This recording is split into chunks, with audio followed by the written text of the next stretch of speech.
ब्रेकनंतर आपल्या सगळ्यांचं पुन्हा एकदा स्वागत। मनसुख हिरेन हत्या प्रकरणी आता एक खूप मोठी घडामोड घडतीये। एन्काउंटर स्पेशलिस्ट प्रदीप शर्मा यांच्या घरावर छापे टाकले गेलेत। प्रदीप शर्मा यांच्यासह आणखी एका व्यक्तीची चौकशी केली जातेय। एनआयएने हे छापे टाकलेत। आज पहाटे हे छापासत्र पार पडलेलं आहे। मनसुख हिरेन हत्येप्रकरणी हे छापे टाकले गेलेले आहेत। प्रदीप शर्मा यांना सध्या ताब्यात घेऊन त्यांची चौकशी केली जातेय। तसंच कार्मायकल रोड प्रकरणी देखील महत्त्वाची माहिती एनआयएच्या हाती लागलेली आहे। 2 दिवसांपूर्वीच एनआयएने संतोष आणि आनंद या 2 व्यक्तींना अटक केली होती आणि या दोघांच्याही चौकशीमधून काही महत्त्वाचे आणि नवे खुलासे झाल्याचं समोर येत आहे। आणि याच पार्श्वभूमीवर प्रदीप शर्मा याच्या घरावर छापे टाकले गेलेले आहेत। एनआयएच्या पथकाकडून हे छापे टाकले गेलेले आहेत। आज पहाटे ही कारवाई करण्यात आलेली आहे। सध्या प्रदीप शर्मा एनआयएच्या ताब्यात आहेत। त्यांची चौकशी सुरू आहे।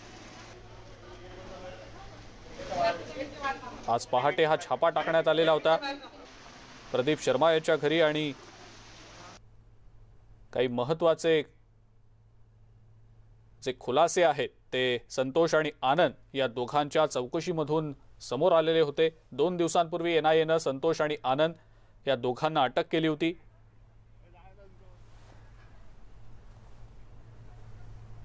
याच संदर्भामध्ये आपण आता प्रतिक्रिया जाणून घेणार आहोत। आपल्या सोबत विधान परिषदेचे विरोधी पक्षनेते प्रवीण दरेकर आहेत सध्या फोन लाईनवरनं। प्रवीणजी, स्वागत आपलं न्यूज 18 लोकमतमध्ये। चकमक फेम प्रदीप शर्मा एनआयएच्या ताब्यात आहे, त्याच्या घरी छापा टाकला गेलेला आहे। आपली या संदर्भातली पहिली प्रतिक्रिया? नाही, या सर्व प्रकरणामध्ये प्रदीप शर्मा वाजेच्या मागे हे सर्वश्रुत होतं। कारण ब्रेन बिहाइंड द वाजे हे प्रदीप शर्माच होते। अँटलियन प्रकरण असो किंवा हिरेन मनसुख हत्या प्रकरण असो किंवा वाजे संदर्भातल्या ज्या ज्या ऍक्टिव्हिटी पोलिसी बळाचा वापर करून या ठिकाणी झाल्या त्या सगळ्यामध्ये स्वाभाविकता प्रदीप शर्मा याचा कन्सर्न होताच। तशा प्रकारचा संशय जनमानसातही होता आणि त्याच्यामुळे स्वाभाविकपणे पोलिसांचे धागेदोरे एनआयएचे प्रदीप शर्मांपर्यंत पोहोचतील हे अपेक्षितच होतं। मध्यंतरीच्या काळामध्ये त्या ठिकाणी तपास माध्यमांच्या माध्यमातून जरी दिसला नसला तरी तपास यंत्रणा तपास करतच होती आणि आज ते धागेदोरे या ठिकाणी इथपर्यंत पोहोचलेत।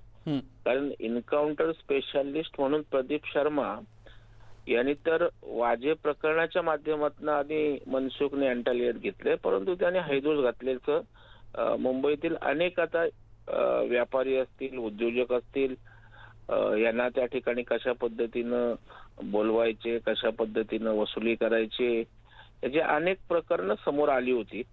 परंतु दबाव एवढा होता की ते पोलीस खात्यातलाच गुंड म्हटलं तर चुकीचं ठरणार नाही आणि त्याच्यामुळे बुकीना उचलून आणा, उद्योजकांना उचलून आणा, कोणाच्या भानगडी असतील तर आणा आणि त्या ठिकाणी तोडपाणी करा, अशा प्रकारचं खुल्याम वरिष्ठांच्या आशीर्वादाखाली प्रदीप शर्माचं चालू असायचं। आणि स्वाभाविकपणे वाजे प्रकरणामध्ये प्रदीप शर्मा निश्चितपणे या ठिकाणी संदर्भित असावा या अर्थानं आज एनआयएने त्यांना ताब्यात घेतला असावा किंवा छापा मारला असणार। प्रवीणजी, या सगळ्यामध्ये आता प्रदीप शर्मा यांची चौकशी सुरू आहे आणि काही या चौकशीमधनं खुलासे धक्कादायक समोर येतील असं वाटतं? काही महत्त्वाचे धागेदोरे चौकशीच्या माध्यमातून एनआयएला सापडतील आणि त्या अनुषंगानं काही मोठे खुलासे होतील असं वाटतं? नाही, 100%। कारण प्रदीप शर्मा हे एवढे त्या ठिकाणी प्रसिद्ध आहेत, तर प्रसिद्ध म्हणायचं की कुप्रसिद्ध, या मुंबईच्या जगतामध्ये या ठिकाणी त्यांनी आपल्या वर्दीच्या माध्यमातून, अधिकाऱ्यांच्या माध्यमातून हैदोस घातला होता आणि असे त्यावेळेला एन्काउंटरची गरज होती। मोठ्या प्रमाणावर गुंडगिरी वाढली होती, परंतु ते गुंडगिरी एका बाजूला कमी करत असताना आता किती खरी होती, किती ठरवून उमजून होती हा एक वेगळा चर्चेचा, संशोधनाचा विषय होईल। पण तिथपासून या काही ठराविक अधिकाऱ्यांनी एन्काउंटर स्पेशालिस्टच्या नावाखाली या ठिकाणी अनेक जणांना त्या ठिकाणी दबाव आणून त्रास दिलेला आहे, किंबहुना मोठ्या प्रमाणावर वसुली केलेली आहे। आणि मग ही चौकशी आणखी डीपली जर त्या ठिकाणी गेली तर त्या ठिकाणी बऱ्याच गोष्टी बाहेर येतील. मग त्यांनी राजकीय दबाव तंत्र कसं वापरलं, व्यापार उद्योजकांना कशा पद्धतीने धमकावलं, गँगवार असेल तर त्यामध्ये हस्तक्षेप करत कशा पद्धतीने एकमेकांना त्या ठिकाणी संपवलं, अशा अनेक गोष्टी खोलात NIA गेल्यावर चालू तपासाच्या व्यतिरिक्त सुद्धा बाहेर येऊ शकतात. म्हणजे खळबळजनक गोष्टी होऊ शकतात. बिलकुल. प्रवीणजी, खूप खूप धन्यवाद. आपण न्यूज 18 लोकमतशी बोललात आणि आपली प्रतिक्रिया दिलीत त्याबद्दल. पुन्हा एकदा एका ब्रेकची वेळ झाली आहे. बघत रहा न्यूज 18 लोकमत.